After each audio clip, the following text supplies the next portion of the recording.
finally it's the evening and it's a bit cooler outside. It was so hot in the studio during the day when I was filming those cello and piano parts. But I like the summer, I like when it's hot, and it's a very beautiful evening here now. So yeah, welcome to the thought tinkering part. Today we are talking about letting go of emotions. Recently I got a bit offended in an argument, and afterwards I was kind of thinking like, why did I get offended? Like, what was the mechanism that led me to be offended like that? And while I was thinking about that, I came across this wonderful quote in a book that I'm listening to now. The book is Food for the Heart by Ajahn Chah, and I'm now going to be paraphrasing freely from the book. It went something like this: if you get angry about something another person says to you, think about it like this: is what they say true or false? Like, genuinely try to think about if what they are saying is true or not. If what they say is not true, why get angry? They are lying. There's nothing to get angry about. And if what they are saying is true, why get angry? They are telling the truth. There's nothing to get angry about. It's that simple. Like, it's one of those things that's so obvious when you think about it like this. But in a heat of an argument, it's so easy to get blind to this sort of calm and wise reasoning. I guess I wasn't really angry in the argument, but I think being offended can be seen as just a milder form of anger. And then I was like, what if I don't know if what they are saying is true or not?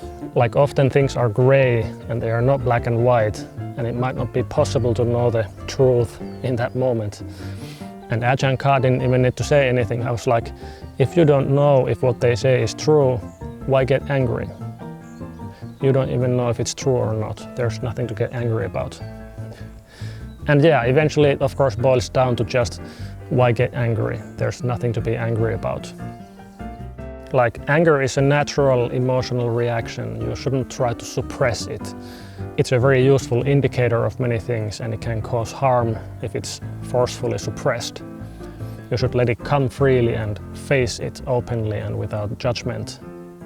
But the crucial thing is to also let the emotion go freely and not let your mind get too attached to it. And that's where it usually goes wrong. Like in an argument, the mind sees something that it perceives as offensive and it grabs onto it, and it wants justice. It wants to see the thing dissolve before it's able to let go of the emotion. But with two angry, arguing people who both want to see justice, it can often become a bit of a pickle with lots of unnecessary stress and emotional roller coasters. So if you're able to be aware of the mind grabbing a hold of a thing like this, it's possible to sort of distance yourself a little bit from that angry mind.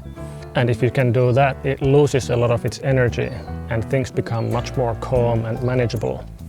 The emotions don't get the opportunity to consume you, and they'll go away much more easily. And what's interesting is that this goes for both negative and positive emotions.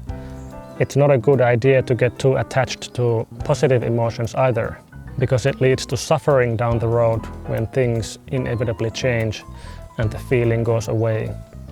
The best thing to do is to just feel the feeling fully in the moment with good awareness and good understanding, and be content with it soon simmering down and going away.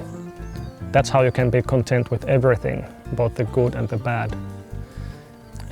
Easier said than done, of course, but in the future, when I encounter situations where I get angry or offended, I'll try to remember Ajahn Chah's simple advice: why get angry?